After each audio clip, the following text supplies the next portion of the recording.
Before the Avengers were even a glimmer in Kevin Feige's eye, the top three faces of Marvel were Spider-Man, Wolverine, and the Hulk. And while I'm happy other people's favourite comic book heroes have been elevated from B-list and C-lister status to household names in a post-Avengers world, Chris Evans' Captain America, goated. Still, I can't help but look back at the original trio and notice how two of them have been treated pretty well. The Hulk, on the other hand, has been steadily sliding down to that big MCU garbage pile. Out of all the various on-screen adaptations of the character, the weakest has to be this abomination the MCU served up. Being a Hulk asks for balance.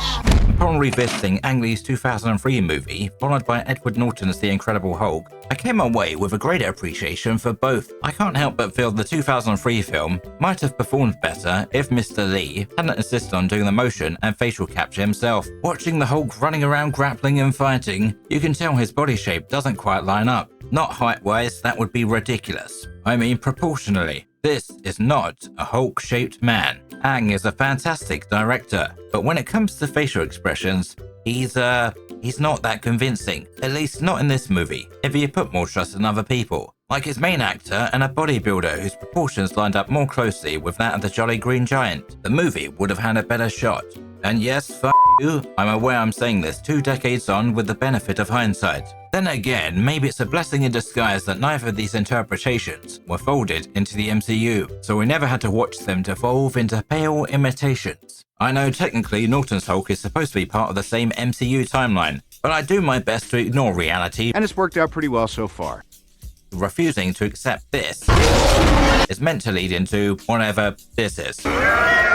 What both earlier entries nailed was delivering strong, compelling portrayals of both the man and the monster. This video is going to cover what I find to be the weakest areas concerning Mark Ruffalo's Hulk. May make it into a series or one big fat video, not sure yet. But before we enter part 1, which Hulk do you prefer? Ang Lee Hulk, Norton, or MCU Savage Hulk? When he was cool before his professor.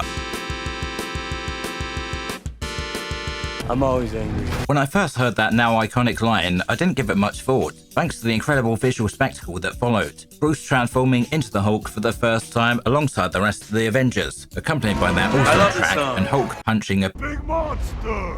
And yes, while it did continue on from what Norton had already built up, around the idea of control, you do lose something. The issues I have with this are two. First, with Banner having control, it dulls the curse aspect of the character, and much of the suspense is lost. Watching Bruce actively trying to avoid situations that could trigger an emotional stress response was an interesting part of his character. Looking back at Norton's depiction of Bruce, he's genuinely terrified of turning into the Hulk. Another great aspect of that film was how his heart rate would spiral out of control, and the way his eyes would pop right before he transformed was so much more effective than a line delivery that now feels cheap. What's his baseline level of anger at anyway? Does he walk around stuffing 90% of it down until he needs to release the last 10% and explodes into the Hulk? Besides, the whole control angle had already been done, way back before Norton fleshed it out. Back in the 2003 adaptation, Eric Banner, playing Bruce Banner, straight up refuses to transform while getting worked over by Talbot. He does such an excellent job keeping his inner Hulk in check that Talbot becomes so frustrated he lovingly renders Bruce unconscious, so he can force the Hulk out while Bruce is sleeping. Oh, look at him, he looks so peaceful. Secondly, Banner's control over when he can release the Hulk is largely underutilized throughout the Marvel Cinematic Universe. Although I don't particularly care about the route they took, I was surprised they didn't really do much else with it either.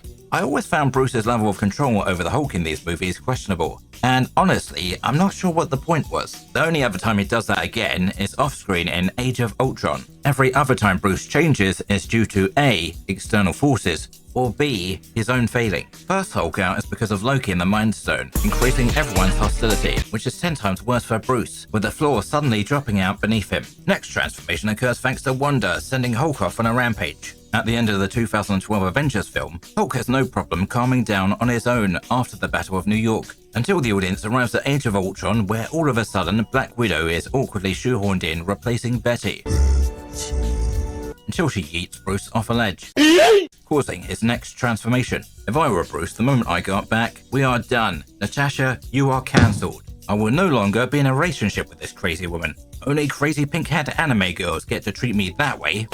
this was such a bad pairing. In comparison, remember Winter Soldier when Steve and Black Widow were flirting? I found that way more interesting, since in a way they are like opposites. Nat has a dark past, while Steve has always been a hero. Since the beginning when he was trying to fight bullies with the lids of trash cans. I shipped them as the ideal work couple. Also, this would have avoided any unfortunate, unforeseen circumstances caused by Endgame. Wait, is she his niece now? What in the fucking hell? What the? Oh!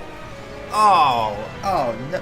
Ew. Besides, the whole lullaby sequence only serves to downplay the deep connection Bruce and Betty share. Makes you wonder if Tony could have flown off while the Hulk was rampaging around Johannesburg, brought back a woman Bruce had flirted with a few times and told her, "Hey lady, sing a song to that great big rage monster over there. Trust me, it'll work." He adores being serenaded by women he's had a casual relationship with. Never fails. About midway through Ragnarok, Hulk sees a recording of Natasha, and suddenly the slightly more intelligent version of the character reverts back to Banner. Apparently, Betty's stand-in does not have to be physically present. Damn, this woman's got some aura. It's so powerful, it can radiate through pre-recorded messages. Natasha, I could really use a lullaby.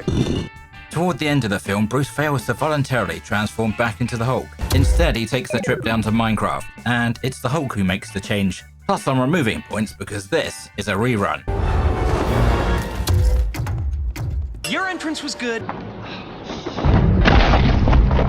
His was better. How much control Ruffalo's Bruce had over the Hulk was left extremely vague throughout his MCU run, which I put down to the studio's general lack of giving a crap, to be honest. Wherever the Ruffalo roams, destruction is left in his wake. Take his later appearances, suddenly he's wearing this inhibitor device on his forearm, a device he never had during Endgame. What does it do? Well, basically, it's a contrived excuse to let him revert back to human form. All because whoever was behind the decision to smart Hulk Bruce didn't stop to consider the long-term consequences. 92.7% of Hulk fans are aware She-Hulk's origin involves Bruce transfusing his blood into Jennifer's body, an origin that eggheads over at Marvel should know, or someone at Marvel should have known before going into Infinity War. Like the janitor, I'm pretty sure that guy would possess this knowledge. And look, I get that Kevin Feige must have a heap of projects to juggle, but even he should have some dim awareness of her origin. So why the frick would they make Bruce Smart Hulk before setting up the She-Hulk series? You know what, forget every word I just said. Why did they fail to establish any of the comic book build-up to Professor Hulk?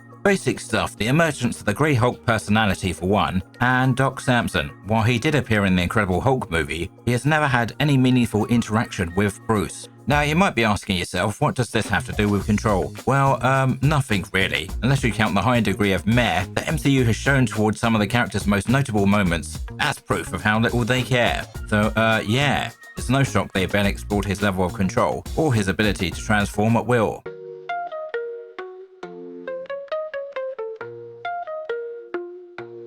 City lights going high, people moving, hustle by, beats pumping through my veins, riding on these urban planes.